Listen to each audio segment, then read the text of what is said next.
And right in front of it, Manny Ramirez watching a breaking ball roll up to the plate, and Jorge Posada takes it for ball one. Posada, Johnson, and Matsui.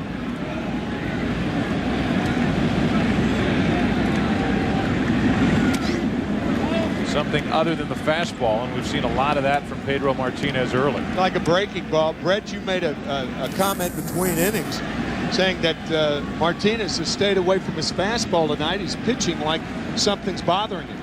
Something. 2-0. Yeah, I've never seen Pedro throw this many off-speed pitches, and you know, it could be several things. I mean, maybe that's his plan going in, and later in the game, he's going to go to the fastball. Here's a 2-1 to Posada, who's doubled and scored. That's 4 pitches, not one fastball here at the start of the 4th inning. It's 2-2. And also, though, he's played, you know, he's pitched against the Yankees. I haven't seen him pitch against the Yankees. Maybe he's been successful doing that. Not this many breaking balls.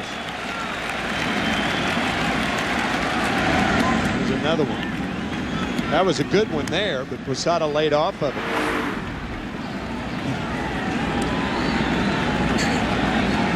So now it's 3-2. Nick Johnson will follow, and then that's all right. Matsui is due up 3rd in the inning. That's 6 pitches in the at-bat and not one fastball to Jorge Posada. Atypical of Pedro. Nick Johnson bounced back to Martinez after the double by Posada back in the 2nd. And with 2 out, it was Karim Garcia who salvaged the inning with a 2-out RBI hit to right.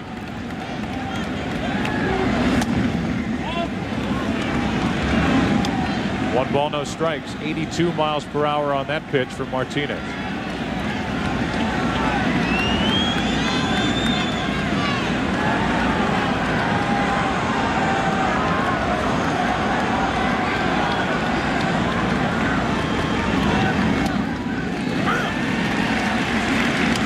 One ball, one strike, and still no fastballs this inning.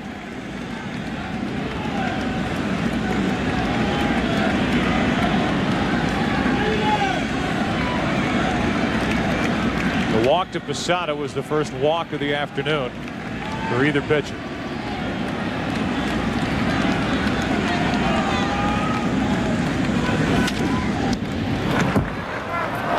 Now 1-2.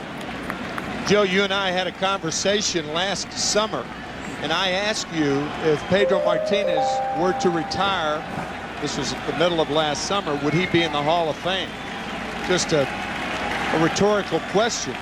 But when you think about what he has done, it is staggering when you realize that he has put up Koufaxian numbers.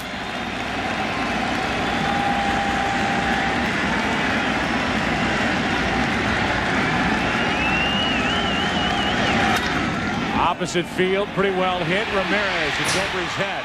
Posada will dig for 3rd, the throw into 2nd. It's a long single for Nick Johnson. 1st and 3rd, nobody out. Matsui with a great RBI chance. 1st and 3rd, nobody out. And that's hammered into right field. Back is Nixon. It's over his head. It takes a hop. It's a ground rule double, and the Yankees have taken the lead. It's 3-2. Nick Johnson will have to hold at 3rd. Matsui into 2nd. The Yankees on top now, 3-2, and they have 2nd and 3rd, nobody out. And this is over the head. Actually, must have hit the bat of Karim Garcia, and a foul ball, and Garcia immediately pops up and screams at Martinez. Yeah, that was perilously close to his head. Martinez hitting Soriano and Derek Jeter. The last time the Yankees and Red Sox played in a 2-1 game, won by the Yankees back in August. Now Joe Torre. Well, they warned both benches. I guess it must have nicked the helmet. I thought it hit his bat too. I thought it hit him in the back. Really? It was behind his head. Well, either way, with Garcia standing there, the only thing you could think is that it hit his bat. Now Garcia gets rid of the bat and goes down to 1st. So it did hit Garcia right off the back. You're right, Brett. It was right off the shoulder.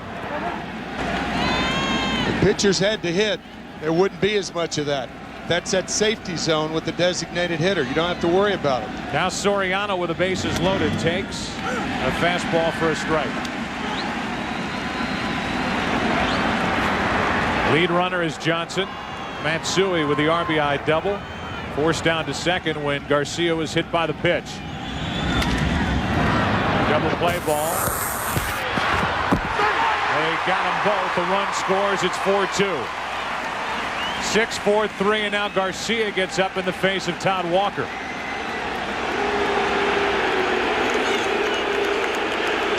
Joe West had to come down and separate the two.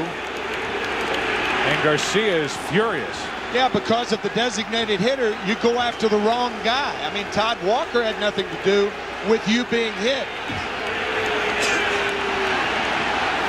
Well, Martinez now pointing. That's the wrong thing to do. That's inciting right there. And now the umpires are going to have to take over. And it's Clemens now who's in the middle of it for New York. Clemens has to be pushed back toward the dugout. That's him, 22. Tim McClellan, who is the crew chief, wanted to make sure that this didn't get ugly, and he came charging over toward Clemens to make sure that he stayed near the dugout, because that could have become a mess. The Red Sox dugout is empty.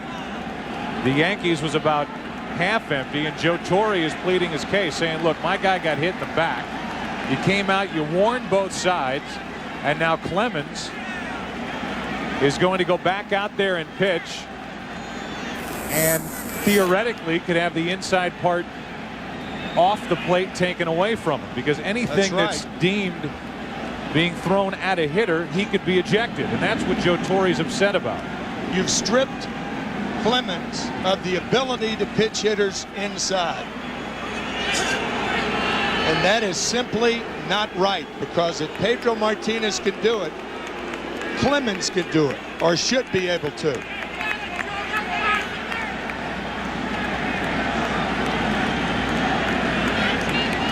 Jorge Posada yelling out either at Pedro Martinez or Veritek.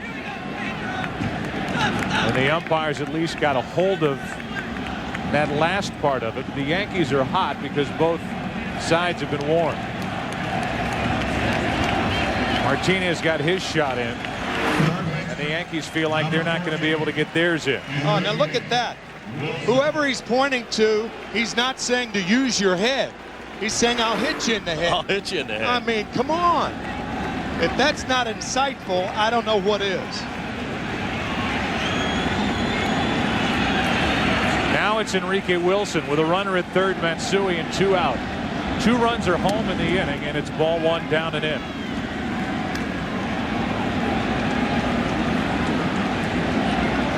Only when Martinez got upset in this inning has he gone to the fastball.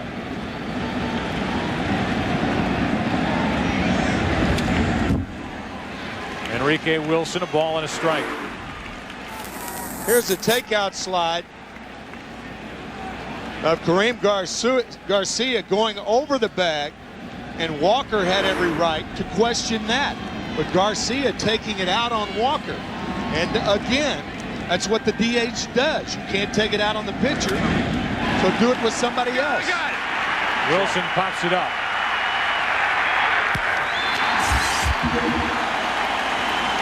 And Pedro Martinez is through a rough 4th inning.